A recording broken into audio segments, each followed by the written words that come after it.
उनके परिवार के लोग बैठे हैं, कुछ हमारी मम्मी भाभी हैं, उनकी बहुएं जो भाभी लगती होंगी वो भी बैठी हैं। वो बता रही नहीं हम ही हैं उनके परिवार में। मैं चलो अच्छी बात है। आज इस कार्यक्रम में आपके बहुत ही कर्मठ और जुझारू चेयरमैन सुधीर गर्ग जी, कृष्णा गर्ग उनकी पत्नी जी जो भाजपा के उपाध्यक्ष भी हैं, सुधीर चौहान जी पूर्व प्रमुख हैं,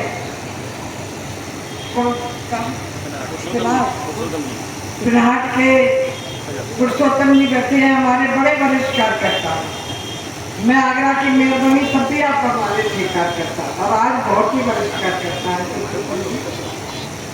सुरेंद्र लवानिया जी बैठे हैं, भाजपा मंडल के कपिल जिंदल जी बैठे हैं, महेश गर्ग जी रेलवे बोर्ड के सलाहकार हैं, स्वच्छता निर्भर ममता गर्ग जी कौन है? देखिए आप ही के कारण 7-8 लोगों को स्वच्छता का वो मिला है सम्मान, बड़ी अच्छी बात है। सुनीता भास्कर जी जो पार्षद बैठी थी अभी, बच्चू मास्टर जी, सतीश भास्कर, रामबाग नेता जी, धर्मेंद्र वर्मा एवं सभी सभासद और सभी खेलाकर के मेरे भाइयों बहनों, साथी अभिनेता मोहम्मद रजा, प्रमुख समाज सेवी रघुलाल गोयल, प्रधान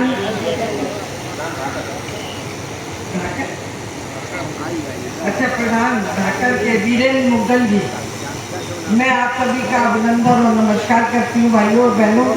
मैं आपको बताना चाहती हूँ कि बाबा भीमराव अंबेडकर की आज जो जयंती बन रही है वो केवल भारत में नहीं बन रही, दुनिया के 128 देशों में बन रही। इतने महान बाबा साहब जिनके बारे में लिखा गया है कि पसीने की स्याही से जो लिखते हैं अपने इरादों को, पसीने की स्याही से जो लिखते हैं अपने इरादों को, उनके मुकद्दर के पन्ने कभी कोरे नहीं होते। ऐसे बाबा भीमराव अम्बेडकर आज मैं समरसता भी देख रही हूँ। मुझे लग रहा है ऊंच नीच का भेदभाव भी नहीं है। यहाँ का जाटक समाज बैठा है तो हमारा बनिया समाज भी बैठा है, ठाकुर समाज भी बैठा है, ब्राह्मण समाज भी बैठा है। बाबा साहब यही तो चाहते थे कि सब एक हो जाएं, एक मिल के रहें, एक साथ काम करें।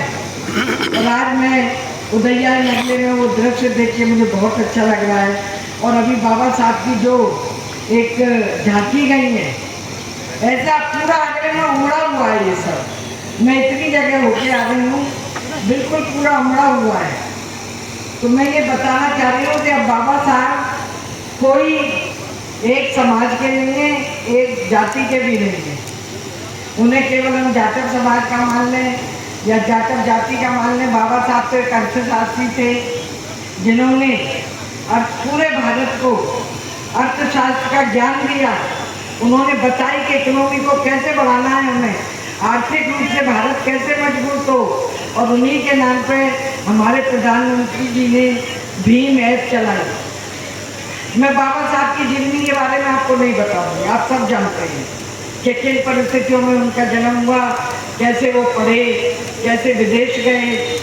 लेकिन मैं आपको ये बताना चाहती हूँ, क्योंकि मैं भारतीय जनता पार्टी से आती हूँ और यहाँ बहुत सारे मेरे कार्यकर्ता भारतीय जनता पार्टी के बैठे हैं, कि बाबा साहब के लिए भारतीय जनता पार्टी ने क्या किया है, नरेंद्र मोदी प्रधानमंत्री जी ने क्या किया है। मैं वो बातें आपको बताना चाहती हूँ, क्योंकि भाइयों आप लोगों को ये पता रहना चाहिए कि बाबा साहब अम्बेडकर के गुरु भी भगवान बुद्ध थे।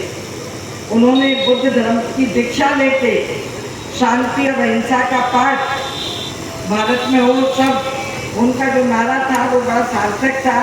संगठित रहो, संघर्ष करो और आगे बढ़ो। संघर्ष का मतलब ये नहीं कि जातियों से लड़ना है हमें, संघर्ष का मतलब है हमें कुरीतियों से लड़ना है। जो कुरीतियां व्याप्त है वो कैसे खत्म है, हमें खत्म करना है। और संगठित रहेंगे तो सब लोग, देखो भैया अगर वो संगठित है और आप भी संगठित है तो कोई किसी से नहीं लड़ेगा। वो जानते हैं कि इनमें भी दम है, इसलिए संगठित भी रहना चाहिए, सही बात है। लेकिन मैं बाबा साहब के विचार भी बताना चाहती हूँ। बाबा साहब का कहना था कि किसी भी समाज का मूल्यांकन वहाँ की उस समाज की महिलाओं से होता है। उस समाज की महिलाओं की क्या स्थिति थी उससे होता है। उनका मानना था कि महिला की उन्नति तभी संभव है जब उन्हें घर परिवार और समाज में बराबरी का दर्जा मिलेगा। डॉक्टर अंबेडकर ने महिला की शिक्षा और आर्थिक रूप से सशक्त करने पर जोर दिया।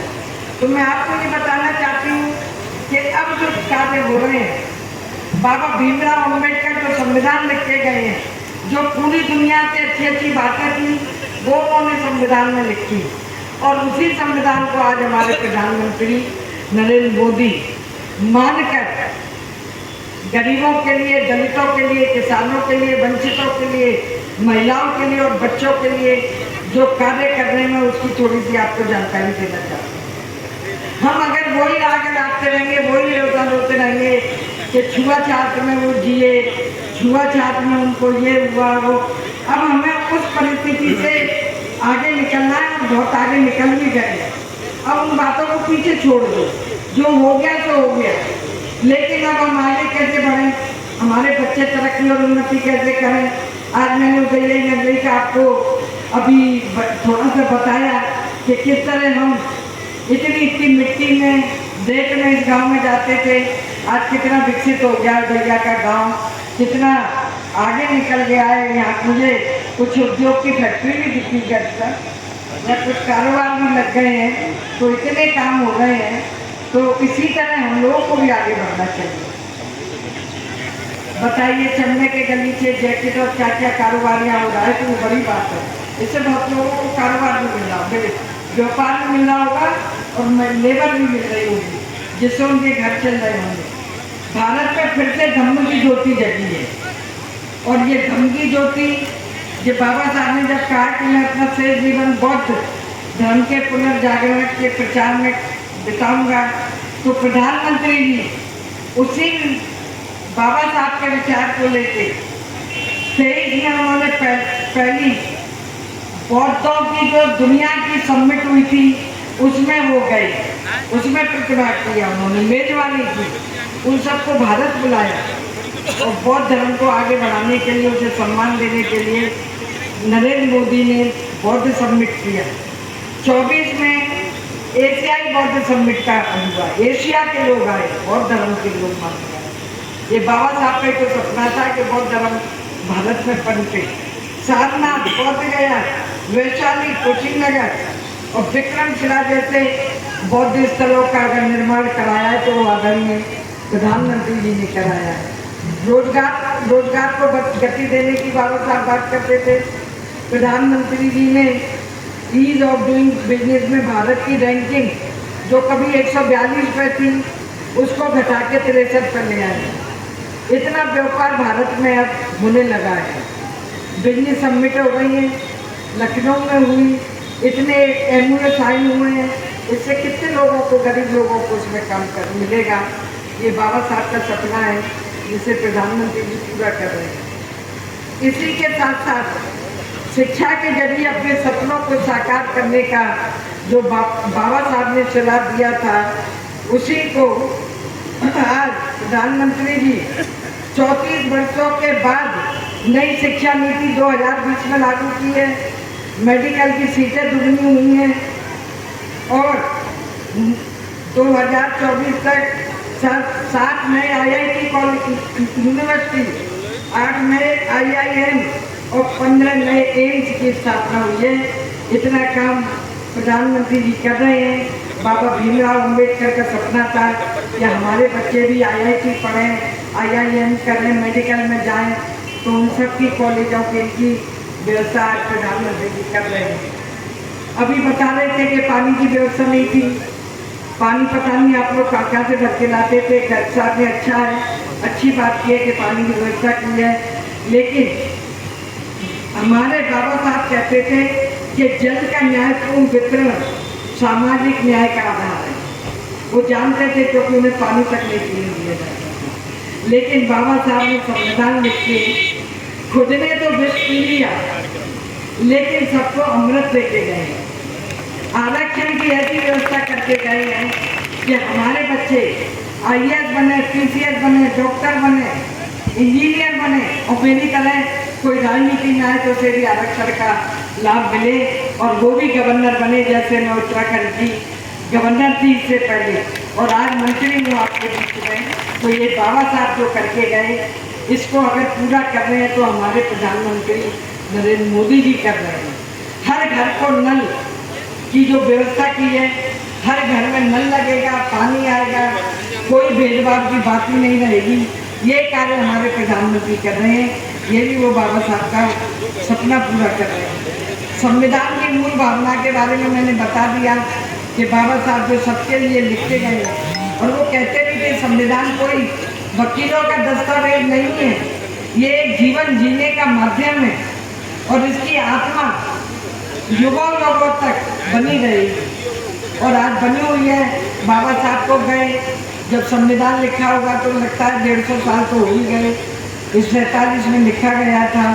तो बाबा साहब के उस सपने को आज प्रधानमंत्री पूरा कर रहे हैं।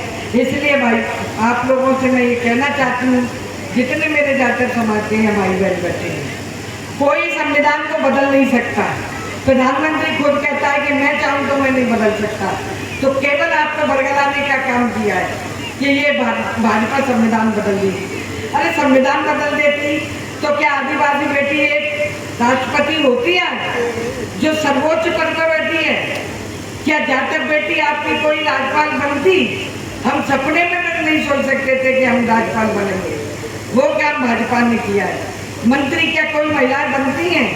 मुझे मंत्री बना के ये काम किया है। अनेक दलित समाज के भाइयों बहनों को भारतीय जनता पार्टी सम्मान दे रही है। मैं ये आप लोगों को बताना चाहती हूँ। इसलिए आप किसी के बरगलाने में नहीं आओ, किसी की गुलामी नहीं करनी है। हमें भी पढ़ लिख के आगे बढ़ना है और आगे बढ़ते जाना है। कोई हमसे जबरदस्ती अब काम नहीं करवा सकता, कोई हमारा वो अपमान नहीं कर सकता। अब हमें केवल आगे का रास्ता अपना देखना है। जो बाबा साहब सूरज दिखा के गए हैं संविधान के रूप में, उसी के अनुसार हमें चलना है। इसलिए अपनी गुलामी को भी हमें स्वयं ही समाप्त करना होगा। ये बाबा साहब कहते थे। वो कहते थे किसी समुदाय की प्रगति उस समुदाय की महिलाओं की प्रगति के आधार पर है। इसलिए मैं कहना चाहती हूँ कि अपनी बहन बेटियाँ जो पढ़ना चाहती हैं उन्हें पढ़ने दीजिए, उनको रोकिए मत, उन्हें आगे बढ़ाइए। क्या पता उनमें कौन सी प्रतिभा छुपी हुई है। वो IAS बन सकती है, वो डॉक्टर बन सकती है। और भाइयों मैं आपको बताना चाहती हूँ, जब कोई बेटी पढ़ जाएगी तो वो 2 करोड़ का नाम ऊपर करेगी, माता पिता का भी करेगी और ससुराल में सास ससुर का भी करेगी। इसलिए बेटियों को कम मत आको। प्रधानमंत्री भी यही कहते हैं। इसलिए उन्होंने बेटी पढ़ाओ बेटी बचाओ का फार्मूला दिया कि हमारी बेटियाँ बचे भी और पढ़े भी और अपने माता पिता का नाम रोशन करें, ससुराल जाए तो सास ससुर का नाम रोशन करें। हमारी बहनें जो बैठी हैं वो स्वयं सहायता समूह से आत्मनिर्भर हों, ऐसा बाबा साहब चाहते थे।